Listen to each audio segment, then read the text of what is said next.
Nossos piores inimigos são aqueles que levamos em nosso próprio coração. Plutarco. Capítulo 7. Sucesso ou fracasso? Você decide. 2 homens estavam comentando o fato de um amigo ter sido passado por alto numa promoção para importante cargo. Ele possuía as qualificações e tempo de serviço necessários e a maioria de seus colegas esperava que ele recebesse a promoção. Mas política, ciúmes e outros fatores exerceram influência e outro foi promovido em seu lugar. Contudo, ele não permitiu que isso o magoasse ou tornasse ressentido. Como é que ele consegue manter a calma com tudo isso? Perguntou um de seus colegas ao outro. Bem, para começo de conversa, ele vive o princípio de que ninguém pode prejudicá-lo senão ele mesmo, respondeu. Nesse caso, continuou, ele conclui que os maiores prejudicados são aqueles que agiram desonestamente com ele. Ele tem a consciência limpa e, não tendo sentimento de culpa, por que preocupar-se? Sim, disse o outro. Esse deve ser o segredo que o mantém calmo e apegado ao seu senso de valores. Apesar de tudo o que aconteceu, ele vai levando a vida, cumprindo fielmente seu dever. Nesse mundo, geralmente o mal vence o bem. Mas virá o tempo em que se cumprirá o ditado. A verdade espezinhada voltará a surgir.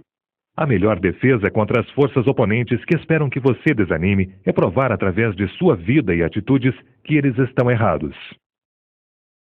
Modelando o seu próprio futuro. Quando Abraham Lincoln era candidato à presidência dos Estados Unidos, foi entrevistado por um repórter que lhe perguntou o que pensava de suas chances de ser eleito. Lincoln respondeu com seu modo todo peculiar. Não tenho medo de Breckinridge por ser ele do Sul. O Norte não o apoiará.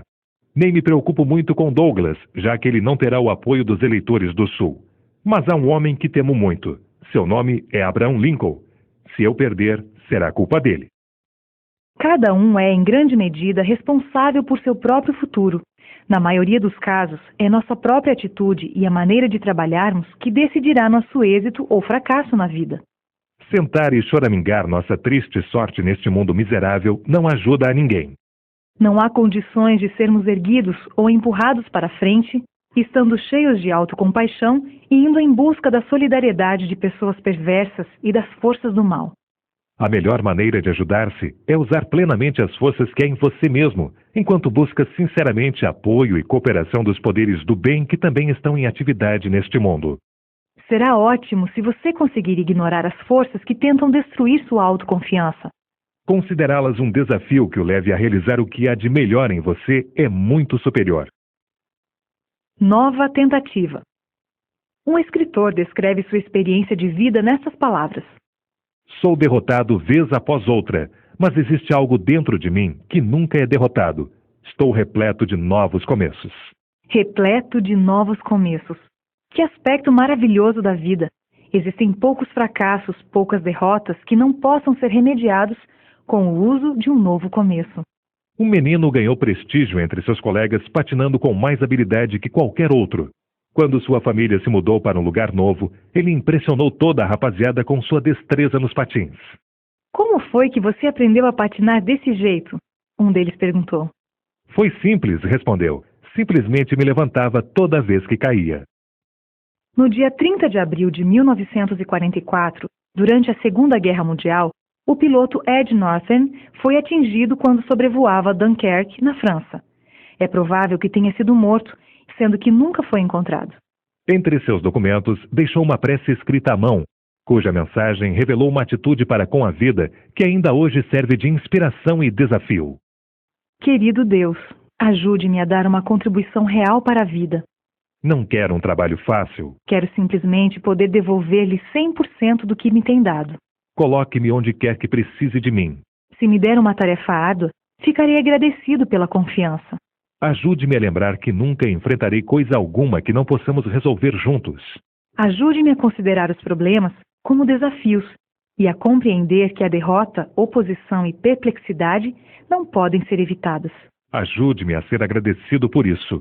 Ajude-me a ser amável e honesto. Não importa o que façam os outros, ajude-me a não enganar. E, finalmente, Senhor, se eu estiver totalmente fora de combate, ou se me tornar um desvalido por causa de doença ou idade, ajude-me a aceitar isso também. E quando cair a escuridão e a batalha tiver chegado ao fim, não quero falsos elogios na minha partida. Tudo o que eu quero é saber que vivi minha vida até o limite máximo. Seria difícil expressar uma atitude mais triunfante para com a vida que a que está implícita nessa oração. Tirando proveito da crítica. Quando um professor relativamente jovem foi nomeado presidente de uma grande universidade, suas ideias progressistas sobre educação foram severamente criticadas por seus colegas mais velhos. Era evidente que achavam que ele era um novato se intrometendo no que consideravam seus domínios. Em seus ataques contra ele, não pouparam munição.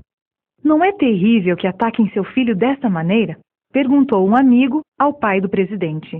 Ele estava apenas querendo ser simpático. Mas o pai respondeu. De maneira nenhuma, disse com um certo ar de orgulho e acrescentou: ninguém atira pedras num cão morto. Não há nada de novo nessa filosofia.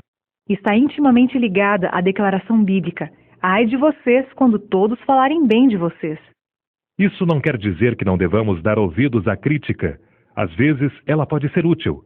Pode nos dizer algo que precisamos saber ou nos mostrar o que devemos fazer.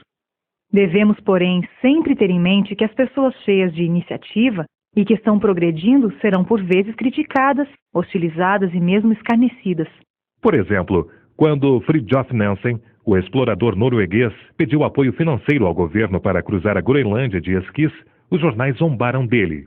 Outros já haviam tentado fazer o mesmo antes, mas não conseguiram.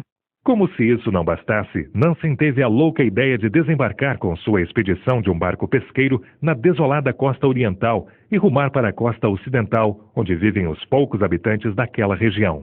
Todas as expedições anteriores fizeram o contrário. Começaram na costa ocidental e iam estabelecendo depósitos de víveres à medida que prosseguiam, para que pudessem voltar se necessário. Nansen não pensava em retorno. Ele tinha que conseguir. Os jornais disseram que seria errado ajudar esse homem a cometer suicídio. Assim, Nansen conseguiu o dinheiro necessário do exterior e triunfou. A crítica não significa que você não seja uma pessoa de valor. Pode ter o sentido contrário. Embora possa parecer fria e ríspida, é às vezes uma expressão de louvor. Algumas das pessoas que o criticam agem assim porque invejam seu sucesso. Outras, talvez, pensam que com todo o seu talento poderiam estar se saindo melhor. A primeira forma de ataque pode ser áspera e dura de receber. A segunda forma parece ser bondosa e útil. Ambas contêm certa quantidade de louvor. Incluindo alguns erros no orçamento. Ao fazer um orçamento para a sua vida, é boa ideia dar um desconto para erros que trarão críticas. Afinal, ninguém é perfeito e todos cometemos erros e fazemos coisas que merecem correção. Você já deve ter ouvido a respeito de alguns homens de negócio que põem à parte, cada ano, certa quantia de dinheiro num fundo denominado Fundo para Negócios Arriscados, Mal-Sucedidos. Eles já contam com a possibilidade de se enganarem e de cometerem alguns erros com produtos novos ou métodos de venda. Uma ideia melhor do que contar com os erros no seu orçamento é aprender deles. O grande violinista Ole Bull passou por maus bocados quando fez as primeiras apresentações em público. As reportagens nos jornais não lhe eram nada favoráveis. Um dos mais ríspidos críticos nos Estados Unidos era 2 vezes mais velho que Ole Bull. O jovem músico teve a tentação de ressentir-se, ficar deprimido e mesmo contra-atacar, mas tomou a decisão de fazer algo bem diferente. Visitou o crítico, agradeceu-lhe o que havia escrito e pediu alguns conselhos. Então, seguindo o conselho do crítico, ensaiou e treinou muito. Isso o conduziu a um ponto decisivo em seu desempenho. Transformou-o de um músico medíocre num reconhecido mestre de seu instrumento. A atitude de Disraeli. Poucos foram os que duvidaram dos talentos incomuns do famoso estadista inglês Benjamin Disraeli. Igualmente dignas de nota eram sua coragem e perseverança ao estabelecer para si próprio um ideal. Quando jovem, era um dos mais brilhantes estudantes da escola, especialmente quando se tratava de escrever ou tomar iniciativa. Logo se formou em torno dele um grupinho composto pelos estudantes mais progressistas que citavam seus ditos, usavam suas expressões e copiavam suas maneiras. Mas havia também muitos que não gostavam dele, tinham inveja de sua influência e não suportavam a ideia de que ele, um judeu, estivesse adiante deles em tantas coisas. Disraeli não era um tipo atlético e pouco se incomodava com esportes e competições que exigiam esforço físico. Alguns de seus colegas de classe viram nisso uma chance para humilhá-lo, forçando-o a ingressar nas atividades em que eles sabiam não se sairia bem. Mas um belo dia as coisas mudaram até nesse aspecto. Tudo começou quando Benjamin organizou secretamente um grupo teatral que se apresentou para os estudantes. Isso era contra o regulamento e alguns de seus inimigos contaram tudo ao diretor, que o repreendeu por sua postura excêntrica e revolucionária, capaz de desenvolver tais ideias. Seus inimigos anotaram isso. Um dos estudantes zombou dele durante o recreio. Então, quando um dos estudantes, maior e mais forte que os demais, declarou que não aceitaria a liderança de um judeu, Benjamin o atacou. Embora o outro fosse bem maior e mais forte, Benjamin lutou com uma força e técnica que surpreendeu a todos. A luta terminou com a completa derrota de seu pior inimigo. Quando isso aconteceu, Benjamin tinha 15 anos. Durante 3 anos, ele havia secretamente estudado a arte da defesa pessoal com punhos sem luvas. Em vez de permitir que a oposição o desencorajasse, esta o levou a fazer algo positivo a respeito. Um incidente ainda mais famoso que o mencionado ocorreu por ocasião de seu primeiro discurso perante o parlamento. Ao erguer-se para falar, todos os olhares se fixaram nele. Sua aparência estava muito longe da de um inglês típico. Seu cabelo negro e sua roupa irritaram a audiência. Usava uma jaqueta verde e a frente de seu colete branco era toda cruzada por correntes que pendiam dos bolsinhos. Em lugar de gravata, usava uma faixa de seda preta ao redor do pescoço e os cabelos negros salientavam ainda mais a palidez do rosto. O público não prestou atenção por muito tempo à sua voz aguda. Logo alguns começaram a rir e dar gargalhadas. Então, outros começaram a bater os pés no chão, fazendo tanto ruído que se tornou impossível ouvir o orador. De onde os irlandeses estavam sentados, vinham sons de assobios, miados e outras coisas. Em meio às ondas de riso e ao barulho perturbador, ouviram-se as seguintes palavras: Tenho iniciado muitas coisas muitas vezes, e geralmente sou bem-sucedido no final. A agitação chegou a tal ponto que Disraeli foi obrigado a desistir. Reunindo todas as forças, usou um instante de calma e gritou: Agora vou me assentar, mas virá o tempo em que vocês ouvirão o que eu tenho a dizer. Disraeli não permitiu que a derrota o esmagasse. Com energia impressionante, estudou e praticou a nobre arte de falar em público. Até que não só o parlamento inglês, mas todo mundo ouviu sua inflamada eloquência. Seus talentos diplomáticos angariaram muitas vantagens para a Inglaterra. Até mesmo Bismarck, o chanceler de ferro da Alemanha, não pôde deixar de comentar: O velho judeu, esse é o homem. Quando chegou ao fim da vida, seu nome, Benjamin Disraeli, tinha se tornado famoso mundialmente. Foi-lhe concedido o título de Conde de Beaconsfield e serviu como primeiro-ministro da Inglaterra.